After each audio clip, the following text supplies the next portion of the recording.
नमस्कार, आप देख रहे हैं हम लोग और मैं हूं नगमा। और आज हम लोग चर्चा करेंगे नक्सल समस्या की, जिसे पूर्व प्रधानमंत्री मनमोहन सिंह ने एक बार बयान किया था ये बता के कि सबसे बड़ी इंटरनल सिक्योरिटी थ्रेट है।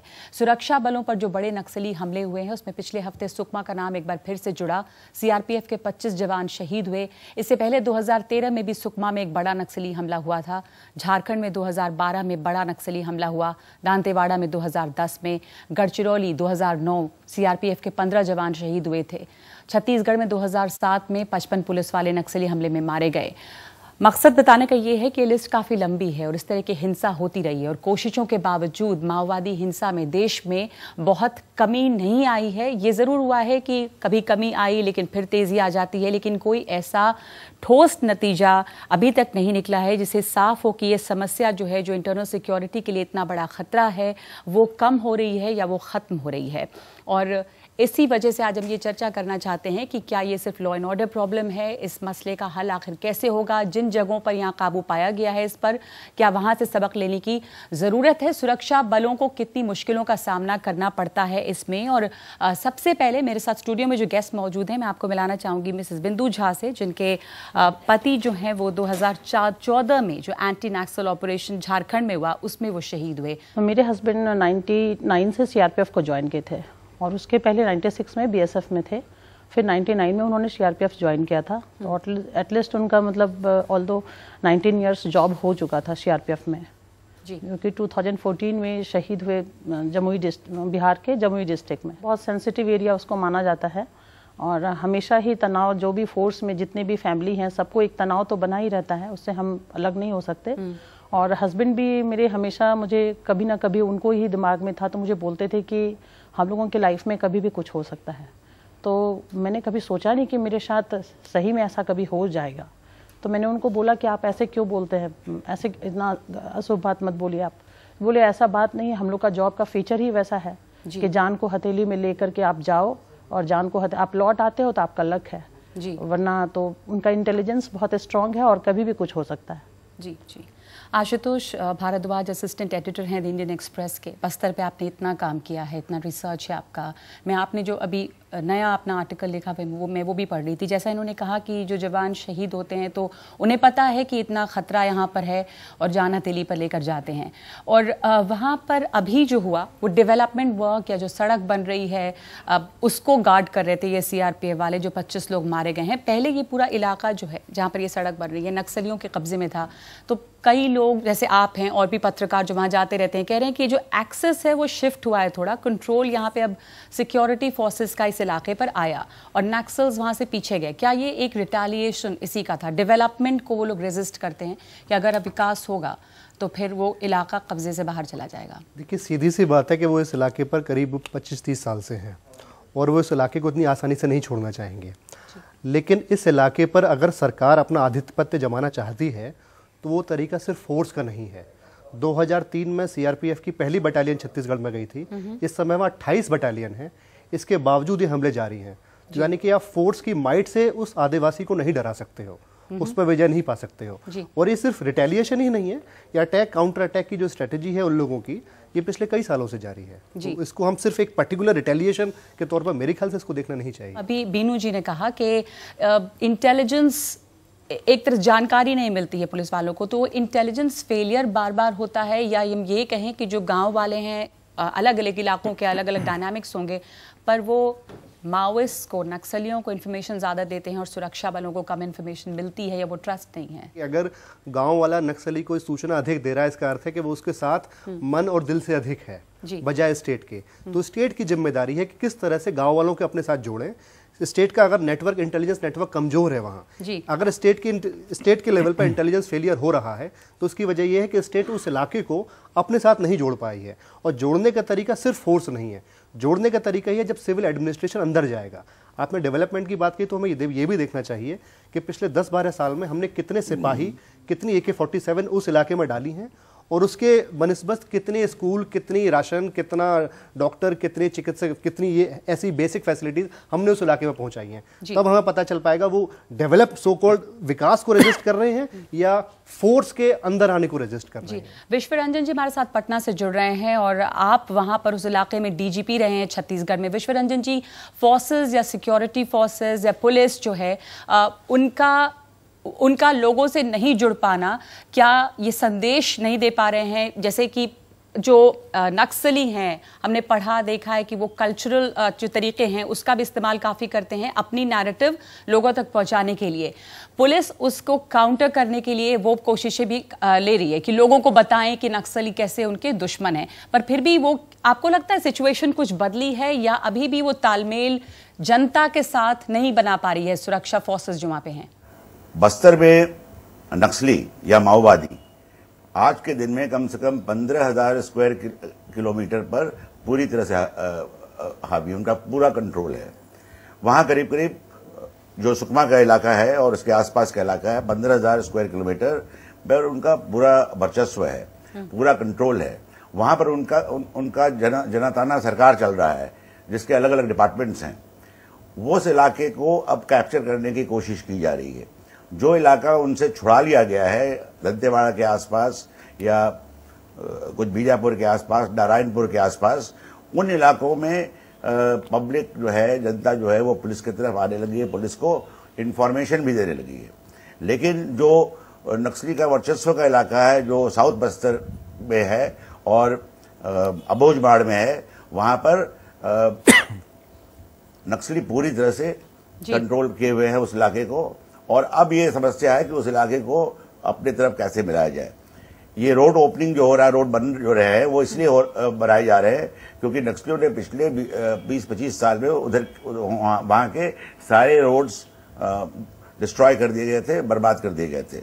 अब ये जरूरी है कि उस इलाके में अगर आपको वेलफेयर मेजर्स को डालना है तो उस एरिया को आपको ओपन करना पड़ेगा, खोल देना पड़ेगा। हर्षमंदर जी, आप उस इलाके में रहे हैं छत्तीसगढ़ में, आपने 20 साल उधर काम किया है और आप इस समस्या को समझ रहे हैं। तो यहाँ पर ये डेवलपमेंट या रोड को खोलना या डेवलपमेंट करना वो एक है, पर ये एक विशिष्ट सर्कल है। आप ये करेंगे कैसे जब बार बार हमला होता है? तो आप इन रोड्स बनाएंगे कैसे? जब हम कहते हैं कि ये सबसे बड़ा सिक्योरिटी चैलेंज है, वहीं से मुझे समस्या होती है।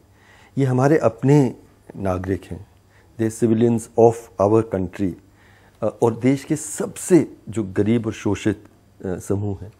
तो हमें पहले शुरुआत से ये सोचना है कि ये असमानता और अन्याय का सबसे बड़ा चैलेंज है। ये एक सामाजिक, आर्थिक, राजनीतिक और नैतिक सबसे बड़ा चैलेंज है। पहले तो हम उसका स्वरूप वो देखें। अगर हम उसका स्वरूप उस दृष्टि से देखें, मैं समझता हूँ कि हिंसा इस समस्या का हल नहीं है। मैं माओवादियों की तरफ से जो हिंसा है उसका मैं सख्त विरोधी हूँ, लेकिन साथ साथ क्योंकि मैं समझता हूँ कि इतिहास में कोई उदाहरण नहीं है कि जहाँ इस तरह की हिंसा से हम बहुत अच्छी कल्पना से लेके हम अच्छाई के लिए हिंसा का इस्तेमाल करेंगे तो अच्छाई उसका परिणाम नहीं होगा। लेकिन दूसरी तरफ सरकार अगर समझती है कि ये एक सिक्योरिटी प्रॉब्लम है, और जब हम कह रहे हैं कि अब हम और फोर्सेस ले जाएंगे, हम उसको और ज़्यादा इक्विप करेंगे, लेकिन जो वहाँ की बुनियादी जो समस्याएं हैं और उसको मैंने बहुत नज़दीकी से देखा है, जितना अन्याय, और अभी आप आंकड़े भी देखेंगे देश भर में, तो दलित, मुस्लिम जो दूसरे शोषित समूह हैं उनकी स्थिति फिर भी थोड़ी सी बेहतर हो रही है, लेकिन जहाँ तक आदिवासी है उसकी स्थिति एक्चुअली जो भी डेवलपमेंट इंडिकेटर्स वो और बिगड़ता जा रहा है। इसमें अब गवर्नमेंट अगर सुधार करने की कोशिश करे तो वो मुमकिन कैसे है? पहले तो यहाँ लॉ एंड ऑर्डर प्रॉब्लम, आपको लगता है विक्रम श्रीवास्तव साहब की ये लॉ एंड ऑर्डर प्रॉब्लम है? आप सीआरपीएफ के डीजी रहे हैं, अगर हम इसको लॉ एंड ऑर्डर प्रॉब्लम ना माने और उसको कंट्रोल नहीं करें तो आप वहाँ पे विकास या दूसरी चीज़ें, मान लीजिए उनको बुनियादी सुविधाएं नहीं हैं और वो बहुत पिछड़े हुए हैं, उनके इंडिसेस डेवलपमेंट के जो हैं वो दलितों से नीचे हैं, पर वहाँ पे जिनका कंट्रोल है नक्सलियों का, अगर वो वहाँ वो विकास होना नहीं चाहेंगे तो इसको आप कैसे टैकल करेंगे? ये सारी फोर्सेस जो वहाँ हैं, सीआरपी हो या और कोई अन्य फोर्स हो, ये सारे पर्सनल दे डोंट, वो सब वहाँ के ही नहीं है, वो पूरे हिंदुस्तान के डिफरेंट राज्यों के हैं जी। वो वहाँ पे इसलिए नहीं गए हैं कि हमको गोली चलानी है या हमको मारना है, वो वहाँ इसलिए गए हैं ताकि एक एम्बियंस ऑफ सिक्योरिटी वहाँ पे क्रिएट हो, ताकि जो भी स्कूल चलने हैं या नई योजनाओं शुरुआत होनी है, ताकि उसके लिए एक कायदे का एटमॉस्फेयर बने, ताकि जो अधिकारी डिफरेंट डिपार्टमेंट्स के वहाँ जाके काम करेंगे उनको सहूलियत हो, सड़क बन जाए ताकि तो आप कह रहे हैं कि सीआरपीएफ का वहाँ रहना जो है वो जरूरी है, वो जायज़ है। जैसे अभी आशुतोष ने भी कहा कि मिलिटराइजेशन या वहाँ और सिक्योरिटी फोर्सेस भेजना इसका हल नहीं है, हर्षमंदर जी भी ये कह रहे हैं। और आशुतोष ने अपने लेख में ये भी लिखा कि वहाँ पहले ही बहुत ज़्यादा सिक्योरिटी या सीआरपीएफ की बटालियन है, 1:14 का रेशियो आपने बताया है। इस अर्थ में पूरे प्लैनेट पर शायद गिनी चुनी जगह होंगी जहाँ एक सिविलियन पर एक पुलिस वाले पर 14 सिविलियन हो। जी, तो एक पुलिस वाले पे के लिए 14 सिविलियन, यानी 14 नागरिकों पर एक पुलिस वाला। तो यहाँ ऑलरेडी जब इतने लोग हैं तो हम क्यों नहीं लॉ एंड ऑर्डर को कंट्रोल कर पा रहे हैं? 24 या 25 आदमी एक जगह पे जा रहे हैं, उनके बैकअप के लिए हम कहीं रखेंगे? अगर वो कंटिंजेंट अंडर अटैक होता है किसी भी वजह से जी, तो क्विक रिस्पॉन्स के लिए हम कहीं रिजर्व रखेंगे क्लोज बाय? दूसरी बात, अगर 100 आदमी कहीं जा रहे हैं जी, तो हम रोड ओपनिंग करेंगे ताकि हम ये सुनिश्चित हो जाएं कि हम ये 50 किलोमीटर का रास्ता यहाँ पे कोई ऐसा एम्बुश नहीं लगा है जिससे कि ये पूरी बॉडी ऑफ मैन हर्ट हो जाए। तो इस वजह से लोग ज्यादा हैं। अपूर्वानंद जी, लॉ एंड ऑर्डर प्रॉब्लम आप मानते हैं कि ये समस्या है और आप इस नहीं तो इसको हम लोग क्यों नहीं हल कर पाए अभी तक? यह राजनीतिक असफलता है और दूसरे विकास की हमारी समझ की असफलता है। आप विकास किसको मानती हैं और आदिवासी किसको मानते हैं? आदिवासी अपने सीमित साधनों के साथ, अपनी नदी के साथ, अपने पानी के साथ और जो भी जल जंगल ज़मीन उनके पास है उसके साथ वो प्रायः संतुष्ट थे। अब जैसे विश्वरंजन जी ने कहा कि इतने बड़े इलाके पर कब्जा करना है, क्यों करना है? क्या है जो उनकी जनताना सरकारें नहीं कर रही हैं जो आप करेंगे? आज से 25 साल पहले आपका रिकॉर्ड क्या रहा है?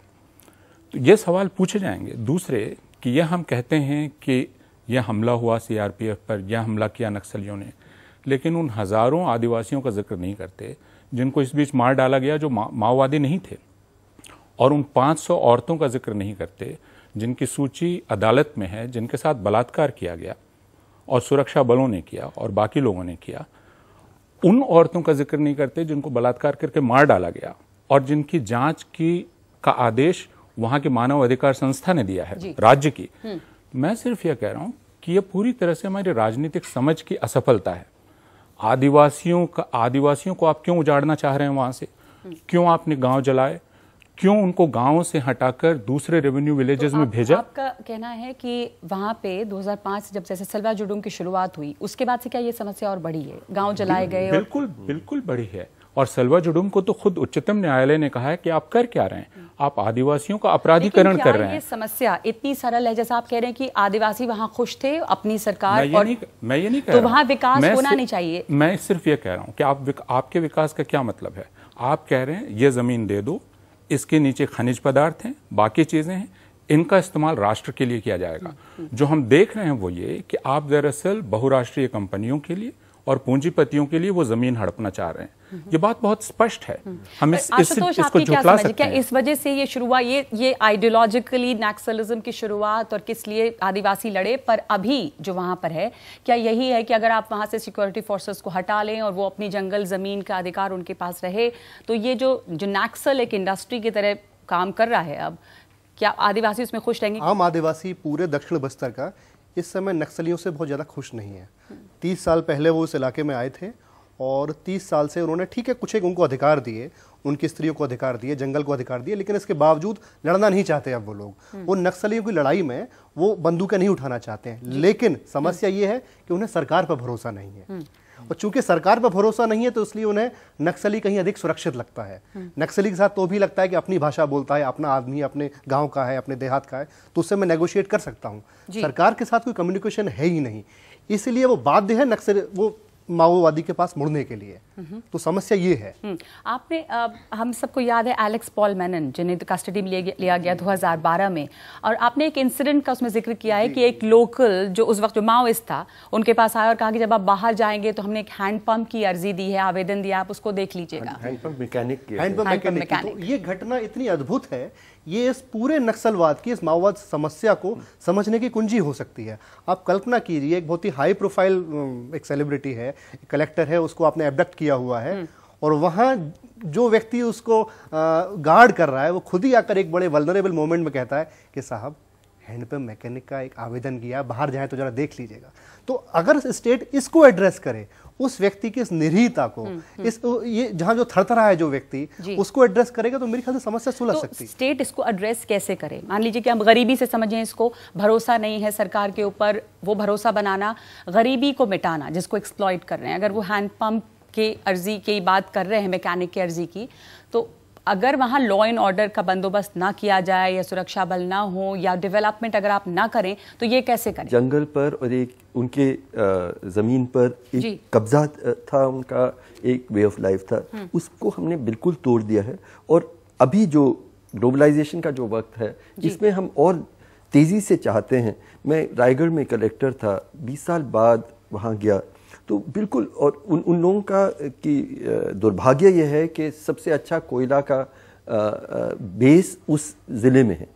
तो उन आदिवासी से हमें कोई मतलब ही नहीं। हम चाहते हैं कि वो किसी तरह से हटे और वहाँ कोयला हम निकालें, बहुत सारा बिजली का उत्पादन करें, उस तरह का विकास, 21 का विकास। कहने का मतलब यहाँ पर ये भी है जो हमारे ऑन पैनलिस्ट हैं कि आप अगर सिर्फ लॉ एंड ऑर्डर समस्या के तौर पे इसे देखें या सिक्योरिटी फोर्सेस के थ्रू इसको डील करें, आप लोग जब वहाँ पर काम करते हैं, सीआरपीएफ हो या स्टेट पुलिस हो, किस तरह की समस्या इन इलाकों में आती है, कितना मुश्किल है यहाँ ऑपरेट करना? आपने जो प्रश्न उठाए उसका 2-3 पहलुओं पर मैं बोलना चाहूंगा। पहली बात तो ये है जो अपूर्वानंद ने कहा कि ये राजनीतिक फेलियर है और सिर्फ सुरक्षा बलों के माध्यम से आप इसको नहीं सॉल्व कर सकते हैं। मेरा कहना है कि ये शासन को भी मालूम है कि ये सिर्फ सुरक्षा बलों के बदौलत इसको सॉल्व नहीं किया जा सकता है। लेकिन जो सिक्योरिटी फोर्सेस है वो फर्स्ट रिस्पॉन्डर हैं। उनका काम है कि वो एक ऐसा माहौल क्रिएट कर दे जिसमें जो डेवलपमेंटल एजेंसीज है वो बिना डरे उस इलाके में काम कर पाएं। बातचीत की बात है नक्सलियों के साथ, इस पर बार बार कुछ नक्सली समर्थक भी बोलते रहते हैं और कुछ सिविल सोसाइटी के लोग भी बोलते हैं। लेकिन अगर आप नक्सलियों के दस्तावेजों का अध्ययन कीजिए अभी हाल तक के, तो गणपति जो उनके सेक्रेटरी जनरल हैं, उन्होंने बराबर इसको नकारा है।